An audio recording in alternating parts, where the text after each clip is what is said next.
dejar pasar en el tema de Ecuador, tal vez terminamos de verlo la próxima semana. Es una entrevista que hice a Jaime Vargas, también en Caracas, que es un personaje que era en ese momento dirigente de la Confederación de las Nacionalidades Indígenas del Ecuador, la cual en su momento tuvo bastantes conflictos con el correísmo, porque el correísmo justamente no logró generar ese vínculo, ese diálogo con los movimientos sociales que después le pasaron factura. Se peleó con el movimiento feminista, se peleó con el movimiento indígena, a pesar de ser un gobierno progresista, no logró aglutinar las demandas de estos sectores que lo que pedían era congruencia dentro de un gobierno que le había dado los derechos a la madre naturaleza. Sin embargo, continuaba con lógicas extractivistas, continuaba con cediéndole poder a grandes transnacionales y al final terminó criminalizándonos y criminalizando a estos movimientos que en las elecciones del año pasado pues le terminaron dando la espalda al correísmo y organizándose por su parte. La CONAIE es la que aglutina al mayor movimiento indígena del Ecuador.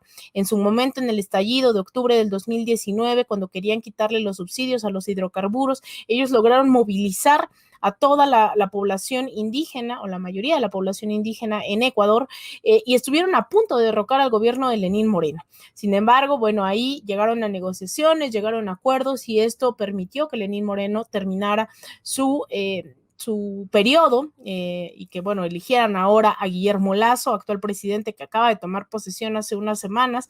Y bueno, ahora, el fin de semana pasado, yo creo que esta fue de las últimas entrevistas que Jaime Vargas hizo como presidente de la CONAIE, y que ahora se eligió apenas hace un par de días a un nuevo dirigente de la CONAIE, concluyó su periodo y fue Leónidas Issa, quien resultó electo con 821 de los votos de los delegados presentes en el Congreso de esta organización.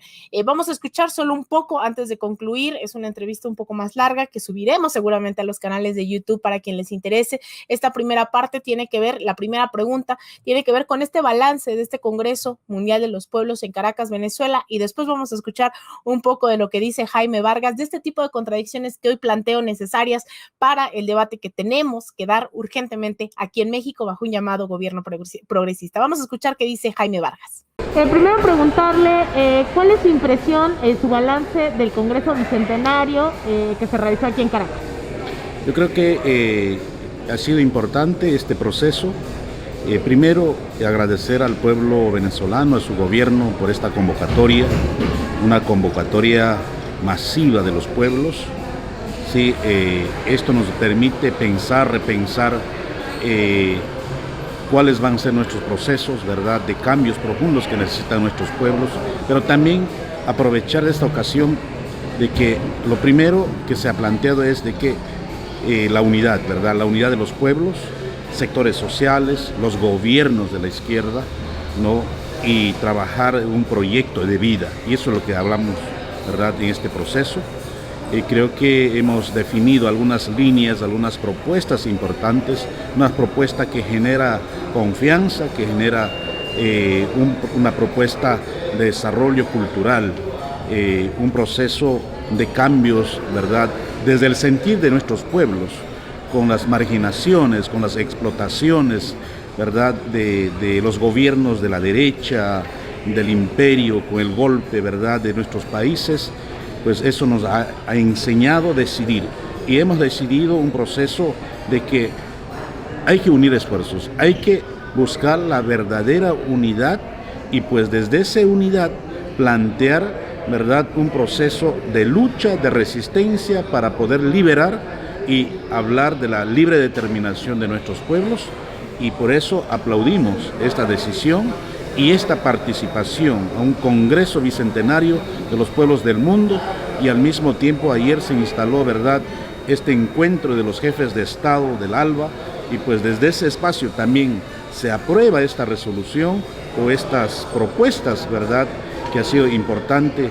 Y ayer decía el presidente de Venezuela, ¿verdad?, comandante Maduro, de que es importante trabajar, ¿verdad?, en América Latina y el Caribe por una América plurinacional, una América integral, una América social, donde exista, ¿verdad?, justicia social, derechos, ¿verdad?, libertades de vida.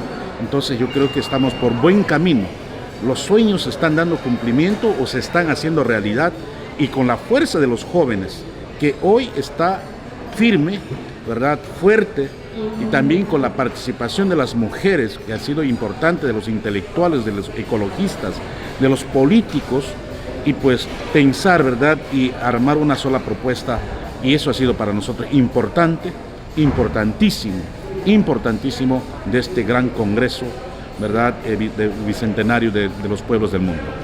Y bueno, justamente han participado varias organizaciones, partidos políticos, progresistas, fuerzas de izquierda de todo el continente. En ese sentido, para un público que no es ecuatoriano, que no es venezolano, ¿cómo explicar qué es la CONAIE y en qué momento político se encuentra? Mire, la CONAIE es un movimiento más grande del Ecuador.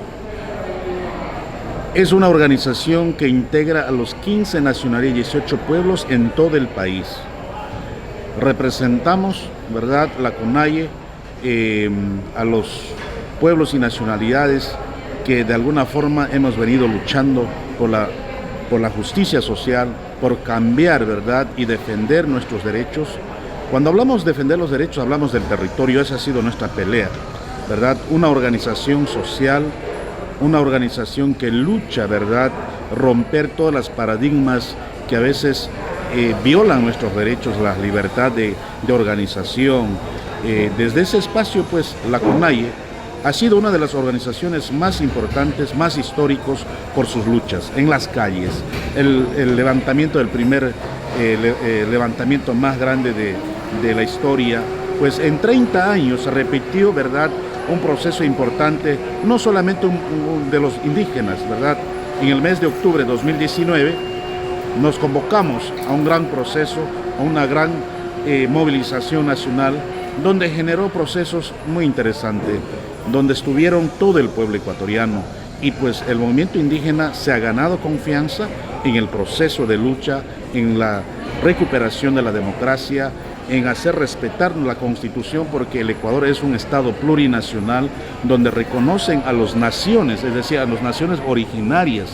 Estamos, como dije, 15 naciones con diferentes idiomas, 18 pueblos, hermanos afroecuatorianos, hermanos montubios, ¿verdad?, campesinos, que siempre los trabajadores, los artesanos, los jóvenes, siempre hemos llevado este proceso de unidad.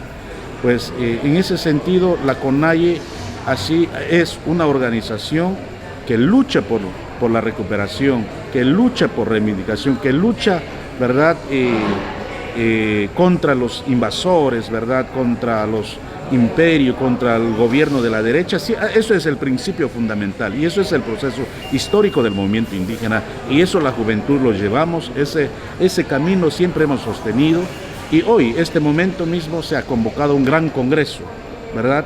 En 2 días se elige un nuevo presidente del movimiento indígena del Ecuador, donde estaremos entregando, ¿verdad?, nuestro mandato.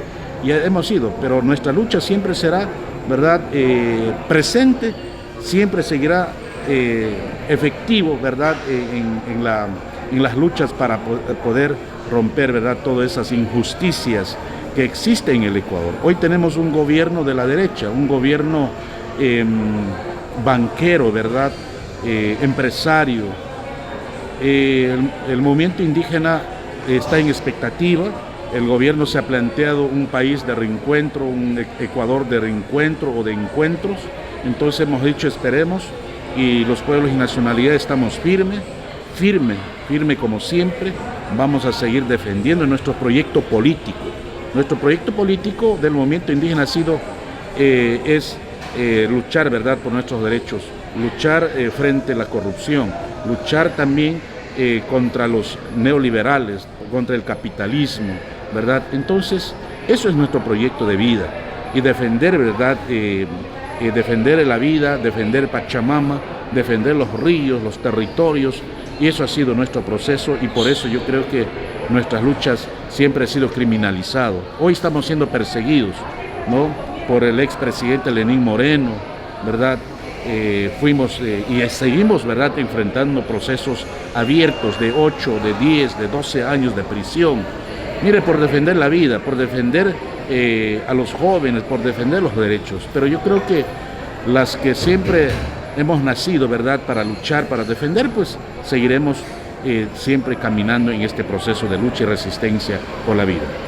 Hoy que se llevan a cabo esta llamada segunda ola de gobiernos progresistas, hemos visto que dentro de la primera ola, una de las grandes dificultades o contradicciones fue la relación de los gobiernos con los movimientos indígenas, feministas, etcétera. En ese sentido, ¿qué lecciones deja para Ecuador esta relación con gobiernos progresistas? ¿Qué lección podría dar o sobre todo abonar a este debate para las generaciones que vienen? Yo creo que es importante generar un espacio de debate, y ayer los gobiernos plantearon, ¿verdad?, y también desde el Congreso Bicentenario de los Pueblos del Mundo planteamos de montar, ¿verdad?, una plataforma de formación de cuadros. Yo creo que eso va a ser un espacio importante de los jóvenes, de los indígenas, donde todos y todas los medios de comunicaciones comunitarias, digitales,